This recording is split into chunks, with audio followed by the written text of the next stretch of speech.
एकनाथ शिंदे साहेबांच्या नेतृत्वाखाली दुसऱ्यांदा उद्योगमंत्री झाल्यानंतर पहिल्यांदाच मी पुण्यामध्ये येतोय।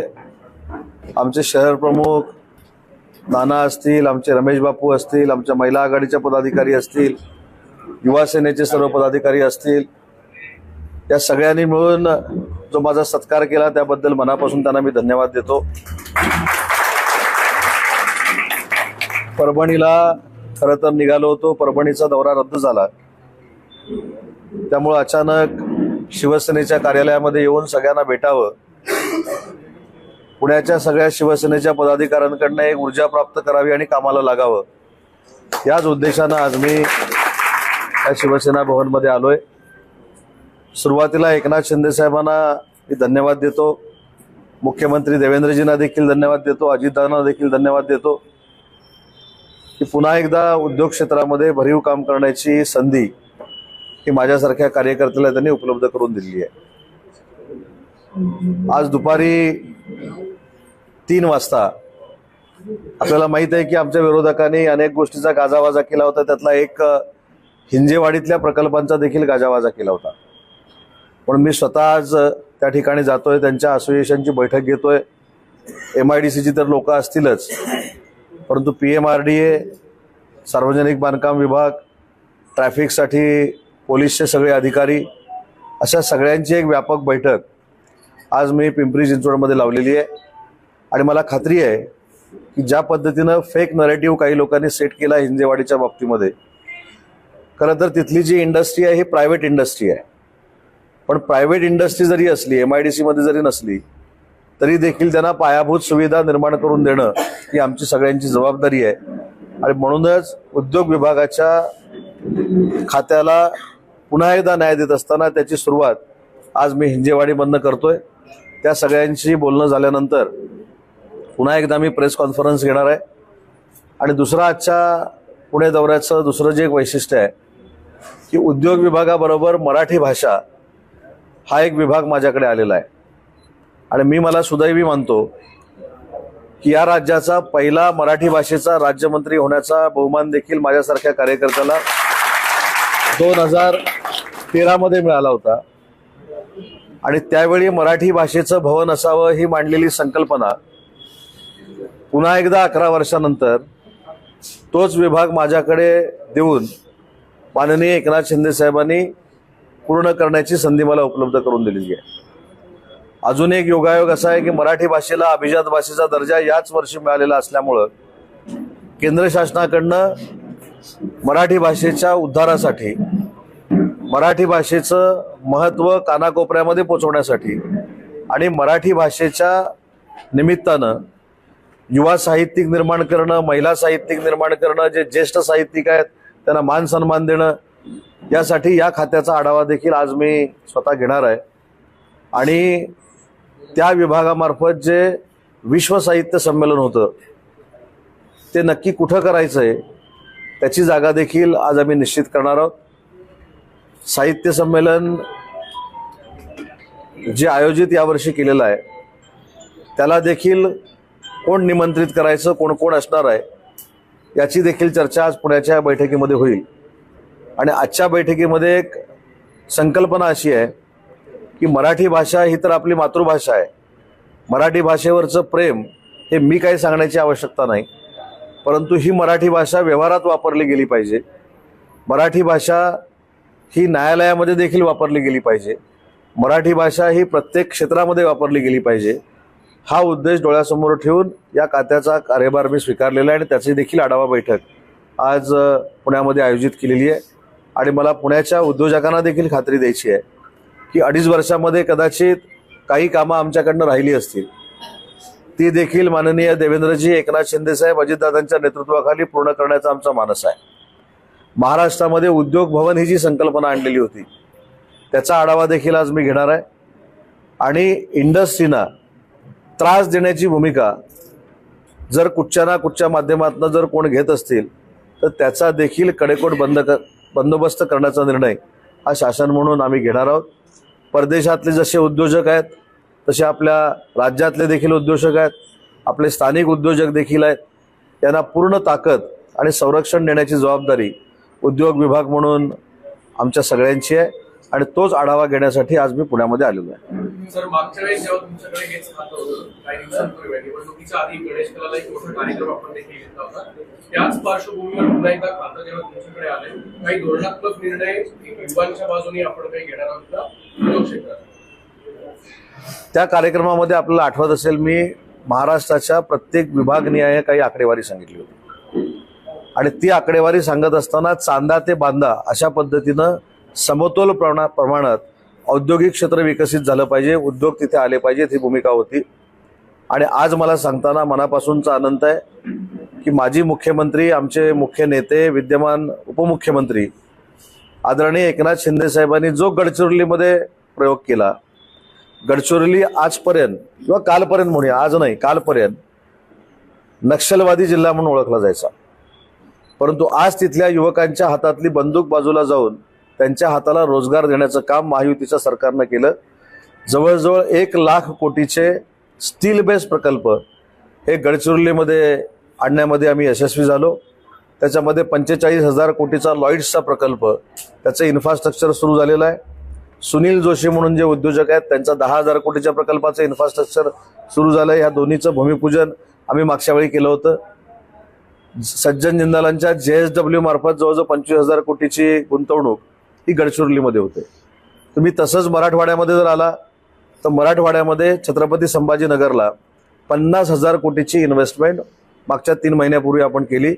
त्याच्यामध्ये JSW EV कार कारखाना असेल, अथरसारखी बाईकची एजन्सी असेल, अशा अनेक प्रकल्पांना आपण त्या ठिकाणी चालना दिलेली आहे. आणि त्या कार्यक्रमामध्ये मी असं पण सांगितलं होतं की मी ज्या क्षेत्रातनं निवडून येतो तो रत्नागिरी आणि जो परिसर आहे त्याच्यामध्ये उद्योजकांबद्दल किंवा उद्योगाबाबत एक निगेटिव्हिटी होती, तर ती 2.5 वर्षामध्ये आम्ही दूर करू शकलो.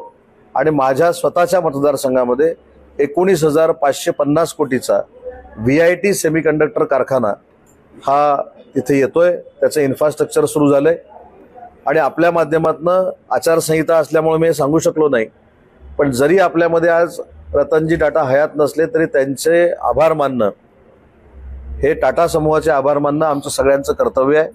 कारण गडचिरोली, पुण्याला नव्यानं आपण पैसे देतोय, रत्नागिरी आणि कल्याण डोंबिवली या 4 ठिकाणी टाटा समूहाच्या CSR मधनं जवळजवळ 500 कोटी रुपये देण्याचा निर्णय हा रतनजी टाटाने घेतलेला होता. त्यातलं गडचिरोलीचं स्किल सेंटर हे सुरू झालेलं आहे. रत्नागिरीच्या बिल्डिंगचं काम सुरू आहे. कल्याण डोंबिवलीचं येत्या 15 दिवसामध्ये सुरू होईल आणि पुण्यामध्ये देखील नव्यानं हे स्किल सेंटर करण्याचा आमचा प्रयत्न आहे. त्याच्यामुळं पूर्वी केलेले संकल्प महाराष्ट्राच्या युवकांच्या दृष्टीनं आणि त्यांच्या हाताला रोजगार देण्याच्या दृष्टीनं त्याच्यामध्ये कुठेही खंड पडणार नाही, ही शासन म्हणून मी आपल्याला ग्वाही देतो. तुम्ही म्हणाला की मागच्या वेळेस एक ऊर्जा घेऊन येत आहे कार्यकर्त्यांमध्ये, पण या ऊर्जेचे किरणच कुठे दिसत नाही. मला असं वाटतं वैयक्तिक एखाद्याच्या गोष्टीवर मी सहसा बोलत नाही, मग ते कोणी असू देत. त्यांनी जर काय केलं असेल तर ते भोगतील. त्याच्यामुळं आजची पत्रकार परिषद ही उद्योगावरची आहे आणि वैयक्तिक जीवनामध्ये त्यानं चुकीचं जर काय केलेलं असेल, मग कुणी, तुम्ही जे काय मला माहीत नाही कुणी केलेलं असेल, त्याचे परिणाम त्यांना प्रत्येकाला भोगावे लागतील. आजची पत्रकार परिषद मी मराठी भाषेचा आढावा जो घेणार आहे आणि उद्योग विभागाचा जो आढावा घेणार आहे, विशेषतः पिंपरी चिंचवडच्या बाबतीत, ते आपल्याशी संवाद साधावा यासाठी मी संवाद साधला.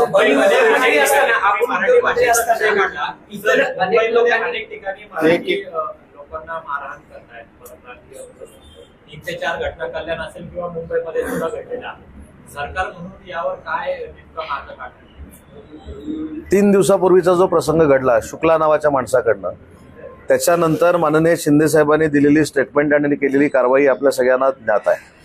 माननीय मुख्यमंत्री महोदयांनी एवढा माज आणि मगरुरी चालणार नाही ही भूमिका देखील मांडलेली आपल्या सगळ्यांना ज्ञात आहे. महाराष्ट्र हा सगळ्या जाती धर्माला बरोबर घेऊन जाणारा एक प्रांत आहे, एक प्रदेश आहे, एक राज्य आहे आणि ते महाराष्ट्र आहे, मोठं राज्य आहे. परंतु या ठिकाणी जे स्थानिक आहेत, जी मराठी माणसं आहेत, यांना जर कोण त्रास देण्याचा प्रयत्न करत असतील तर त्याचा कडेकोट बंदोबस्त सरकारकडनं केला जाईल, ही भूमिका मुख्यमंत्र्यांनी आणि उपमुख्यमंत्र्यांनी ऑलरेडी मांडलेली आहे. सर, तुम्ही मागच्या वेळेस ज्यावेळेस उद्योग खातं सांभाळलं होतं त्यावेळेस महाराष्ट्रातून अनेक प्रकल्प गेले, अशी एक यादी आदित्य ठाकरे किंवा इतर विरोधी पक्षांनी वाचून दाखवली होती. हे सगळे प्रॉब्लेम तुमच्या समोर असणार आहेत आणि नवीन उद्योग येण्यासाठी तर मागच्या ज्या कंपन्या गेल्या त्याच्यासोबत काही चर्चा सुरू आहे का आणि त्या संदर्भातले कुठले उद्योग पुन्हा महाराष्ट्रात येणार आहेत? थोडं मी आपल्याला करेक्ट करतो. जसं तुम्ही त्यांच्यावर विश्वास ठेवून हा प्रश्न मला विचारला की कंपन्या गेल्यात त्यांच्याबरोबर चर्चा करणार का, म्हणजे आजही एवढं मोठं मॅन्डेट दिल्यानंतर तुमच्या डोक्यामध्ये देखील त्यांनी जो फेक नरेटिव्ह केलेला आहे तो सेट झालेला आहे. हे त्यांचं स्किल आहे, ठीक आहे ना. आता मी उत्तर देतो. तुम्ही मला प्रश्न असं विचारला गेलेल्या कंपन्यांबरोबर तुम्ही चर्चा करणार आहात का? कंपनी जर गेलीच नाही तर चर्चा काय करायची? आणि त्याच्यासाठी एक मिनिट, ते टाळ्यांसाठी सांगितलं नाही मी. त्याच्यासाठी देशात पहिल्यांदा उद्योग विभागानं आमच्या धाडस केलं आणि व्हाईट पेपर काढला. तो व्हाईट पेपर कुठं काढला? विधानसभेमध्ये काढला. ज्यांना प्रचंड उद्योगाचं नॉलेज आहे, ज्यांना प्रचंड उद्योगाबद्दलची आस्ती आहे, ज्यांच्या नेतृत्वाखाली मुकेश अंबानींच्या घराखाली बॉम्ब ठेवले गेले, अशा लोकांनी उद्योग गेले म्हणून खोटं सांगून सुद्धा आपल्यासारख्या पत्रकारांच्या डोक्यामध्ये तो फेक नरेटिव्ह सेट होतो. म्हणजे ते किती व्यवस्थित खोटं बोलतात हे आज सिद्ध झालंय. आता ऐका ना, मला उत्तर तर देऊ दे. मी तुम्हाला दोष देत नाही. ते तुमच्यासारख्या लोकांच्या डोक्यामध्ये नरेटिव्ह सेट करतात, म्हणजे ते सर्वसामान्यांच्या डोक्यांमध्ये काय करत असतील हा त्याच्यातला मुद्दा आहे. तुम्ही लावून घेऊ नका. त्याच्यामधला मुद्दा असा आहे की वेदांता फॉस्कॉन असेल, एअरबस असेल, बीडीपी असेल. बीडीपी तर गेलाच नाही. बीडीपीचं लँड ॲक्विजिशन रायगडला सुरू आहे आणि आम्ही 1,000 कोटी रुपये MIDC मार्फत खर्च करून बीडीपी करतोय. वेदांता फॉस्कॉन गुजरातला गेला 18 महिने कॅबिनेट सब कमिटीची मिटिंग झाली नाही, व्हाईट पेपरमध्ये दिलेला आहे. एअरबसच्या बाबतीमध्ये आजही विद्यमान राज्याच्या मुख्यमंत्र्यांना जर आपण विचारलं तर स्वतः एअरबसचा प्रकल्प आणण्यासाठी देवेंद्रजींनी पुढाकार घेतला होता. त्यांनी दिल्लीमध्ये मिटिंग केली होती.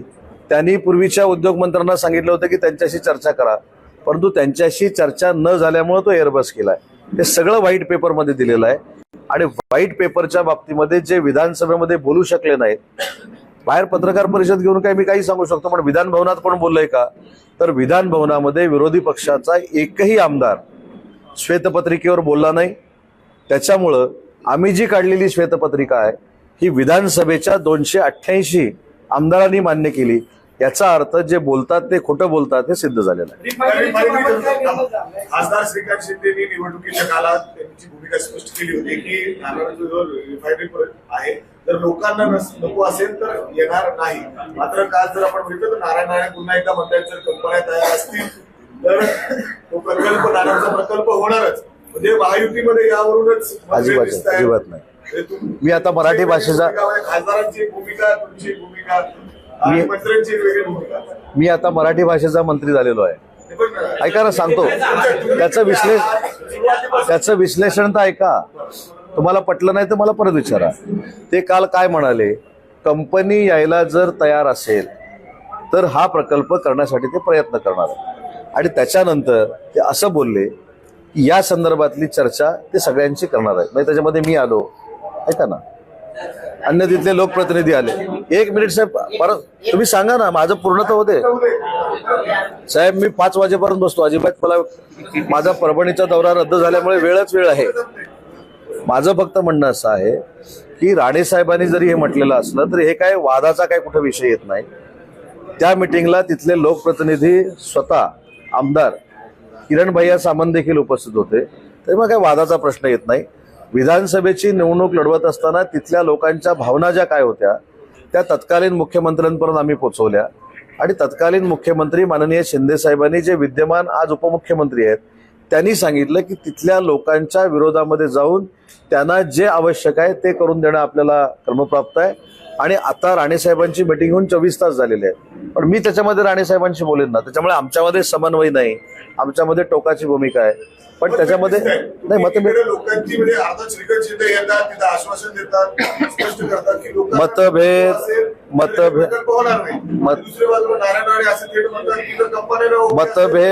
मतभेद या शब्दाशी मी सहमत नाही. सांगितलं ना मी तेच सांगितलं काल बहुतेक 6:30 वाजता पत्रकार परिषद राणेसाहेबांची झाली. आज वाजले 12:10. बरोबर आहे, म्हणजे 24 तास पण झालेले नाहीत. लोकप्रतिनिधी म्हणून राणेसाहेबांची भूमिका ही प्रकल्प यावे अशी कायम राहिलेली आहे, आमची पण राहिलेली आहे. म्हणून माझ्या मतदारसंघामध्ये 20,000 कोटीचा ऑलरेडी VIT सेमीकंडक्टरचा प्रोजेक्ट आलाय. दुसरा अजून एक तुम्हाला देशासाठी अतिशय महत्वाचा प्रोजेक्ट सांगतो, जो रत्नागिरीमध्ये येतोय. याच्यावर सांगू, जर लोक तयार झाली म्हणजे तुमची देखील इच्छा ही कंपनी यावी, नाणारचा प्रकल्प व्हावा, लोकांनी निर्णय घ्यावा. आतापर्यंत विरोध केला लोकांनी. आणि कसं आहे, लोकांनी बघा, मी आता राणेसाहेब असंही म्हणाले की विरोध कोणी केला तरी तू मानणार नाही, कंपनी आली.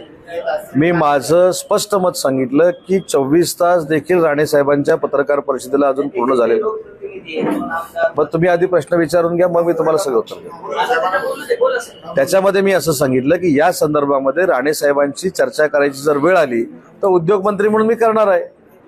त्याच्यामुळं माझी चर्चा झाल्यानंतर जर राणेसाहेबांनी सांगितलं की आता मी असं करणार आणि मी जर सांगितलं की मी राणेसाहेबांचा विचारच मान, तर ते मतभेद होतात. काल पत्रकार परिषद झाली, मी स्वतः राणेसाहेबांची चर्चा करेन, मुख्यमंत्र्यांची चर्चा करेन आणि त्याच्यानंतर आम्ही निर्णय घेऊ. तर तुम्हाला वाटतं का नाणारचा प्रकल्प यावा तिथं? नाणार आता रद्द झाला, बारसूचा प्रकल्प.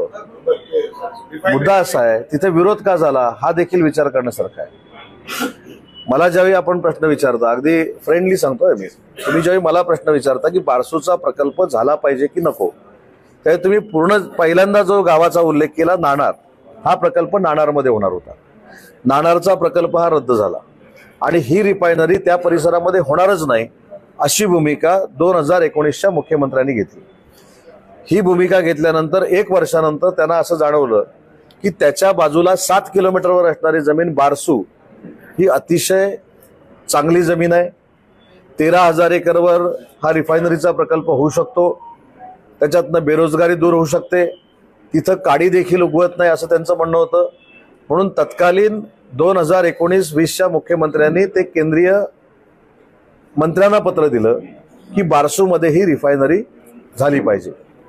याचा अर्थ नाणार रिफायनरी जी रद्द झाली होती ती बारसूच्या नावानं जन्माला कधी आली, या पत्रानंतर आली. त्याच्यानंतर तो विरोध सुरू झाला.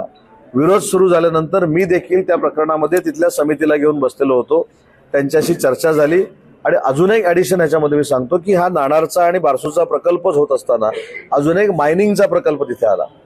त्या मायनिंगच्या प्रकल्पाला देखील तिथल्या ग्रामस्थांनी विरोध केला आणि तो मायनिंगचा प्रकल्प थांबवण्याचा आम्ही निर्णय घेतला. आता मगाशी जो तुम्ही प्रश्न विचारला की याच्यामध्ये जर लोकांनी परत सांगितलं की आमचे गैरसमज दूर झाले आणि गैरसमज दूर झाल्यामुळे रिफायनरीच्या बाबतीतला आम्ही निर्णय घेतोय, शासन सकारात्मक निर्णय घेईल. आणि जर तिथल्या 90%, 100% लोकांनी सांगितलं की याचा पुनर्विचार केला पाहिजे, तर ती भूमिका उद्योगमंत्री म्हणून मी माननीय मुख्यमंत्र्यांकडे मांडेन आणि जी राणेसाहेबांची पत्रकार परिषद झाली म्हणून आपण सांगता त्यांच्याकडे देखील मांडेन. लोकांमध्ये विचारायला त्यांच्यामध्ये जे काही प्रश्न आहेत नक्कीच जाणार ना, मी 100% जाणार, 100% लोकांशी चर्चा करणार. मुंबईमध्ये जर वेळ पडली तर मिटिंग लावणार आणि मुख्यमंत्र्यांच्या समवेत देखील बैठक लावणार. चर्चा झाली का? अनेक ठिकाणी पालकमंत्र्यांचे वाद सुरू आहे.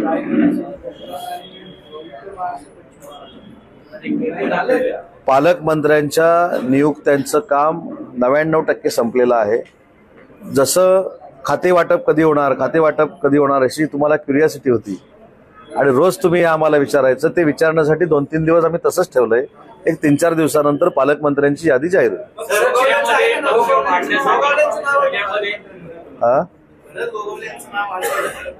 काही गोष्टी या सिक्रेट आणि सस्पेन्स ठेवायच्या असतात, त्याच्यामध्ये भरत गोगावले आहेत.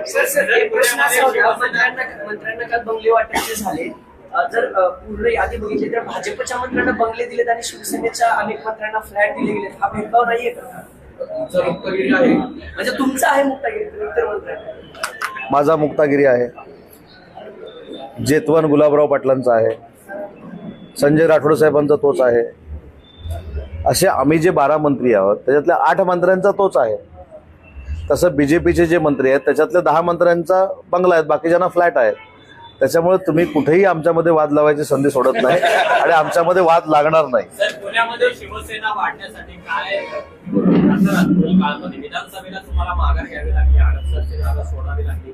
पुणे जिल्ह्यात एकच आमदार आलेला आहे, त्यांना पण मंत्रिपद आहे. पक्षवाढीसाठी काय केलं जाणार आहे का तिथं पण म्हणजे एक पाऊल मागे घेतलं नाही नाही, मी आता प्रत्येक ठिकाणी पत्रकार परिषदेमध्ये काय सांगणार आहे? मी मराठी भाषेचा मंत्री आहे. आम्ही माघार घेतलेली नाही. ती पॉलिटिकल ऍडजस्टमेंट होती. युती करत असताना कोणीतरी थांबावं लागतं. ती शिवसेना थांबली कारण सरकार पुन्हा एकदा महायुतीचं आणायचं होतं. परंतु पुण्याच्या महानगरपालिकेमध्ये शिवसेनेची दखल घेतील अशा पद्धतीची संघटना उभी केली जाईल आणि आम्हाला विश्वासात घेऊनच पुणे महानगरपालिकेचा महापौर बनेल एवढी आमची ताकद असेल.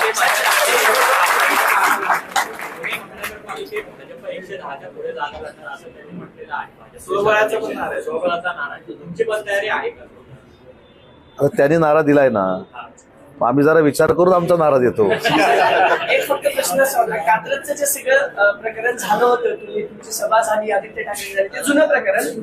त्यानंतर उदय सामंतांनी शब्द असा दिला होता की मी कात्रजला येऊन सभा घेणार. दुसऱ्यांदा आता मंत्रिपदाची शपथ घेत आहे, सभा कात्रजला घ्यायचा अजून फिक्स आहे की काही प्लॅन चेंज आहे? मी आता पण कात्रजला जाऊन सभा घेऊ शकतो, आता पण, आणि एकट्यानं जाऊन घेऊ शकतो सिक्युरिटी न घेता.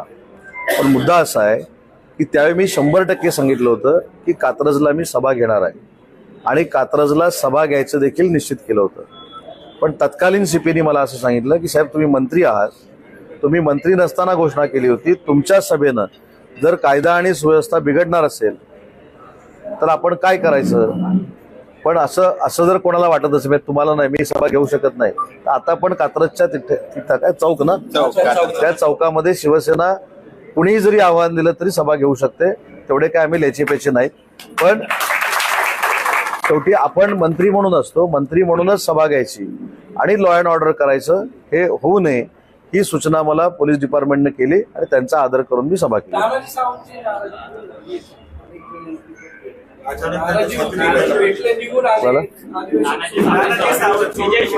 नाही, एक मिनिट. विजय बापू शिवतारेंशी मी देखील स्वतः चर्चा केली, साहेबांनी देखील चर्चा केली आणि त्यांनी त्यांची स्टेटमेंट दिलेली आहे. तानाजी सर सावंतांबद्दल जर बोलायचं झालं ते मला सिनियर आहे आणि त्यांच्याबरोबर स्वतः एकनाथ शिंदे साहेब चर्चा करतील. शेवटी मी अनेक वेळा सांगितलंय की आम्ही कुटुंब म्हणून काम करतो. पक्ष नक्कीच आहे, पक्षाचं नेतृत्व माननीय एकनाथ शिंदे साहेब करतात, परंतु ते कुटुंब प्रमुख आहेत असे मानणारे आम्ही सगळे असल्यामुळं ठीक आहे, मंत्रिपद मिळालं नाही म्हणून काही दिवस नाराजी असू शकते. त्यांच्याबरोबर नक्की शिंदे साहेब चर्चा करतील आणि त्यांची देखील नाराजी दूर होईल. ते अधिवेशन सोडून आले, नंतर अधिवेशन संपलं, त्याच्यानंतर खाते वाटप झालं, आता पालकमंत्र्यापर्यंत आम्ही आलोय. त्याच्यामुळे ती जी नाराजी आहे ती शिंदे साहेब दूर करतील.